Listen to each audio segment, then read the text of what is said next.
December 8 ആഗോള കത്തോലിക്ക സഭയിൽ പരിശുദ്ധ അമ്മയെപ്പറ്റിയുള്ള വിശ്വാസ സത്യമായ പരിശുദ്ധ കന്യകാമറിയത്തിന്റെ അമലോത്ഭവത്തിന്റെ തിരുനാൾ.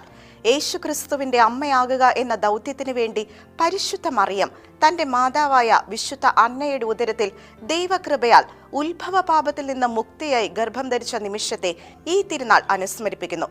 1 കൊറിന്തോസ് 1:24 പറയുന്നു, ക്രിസ്തു ദൈവത്തിന്റെ ജ്ഞാനമാണ്.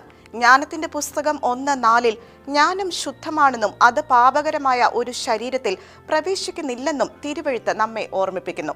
അതിനാൽ പരിശുദ്ധ മറിയം ക്രിസ്തുവിനെ ശരീരത്തിൽ വഹിക്കാനായി ഉത്ഭവത്തിന്റെ ആദ്യ നിമിഷം മുതൽ കുറ്റമറ്റവളും കൃപ നിറഞ്ഞവളും എല്ലാ മനുഷ്യരാശിയെയും ബാധിക്കുന്ന ഉത്ഭവ പാപത്തിന്റെ കറ ഇല്ലാത്തവളുമായിരുന്നുവെന്ന് സഭ വിശ്വാസ സത്യമായി പഠിപ്പിക്കുന്നു.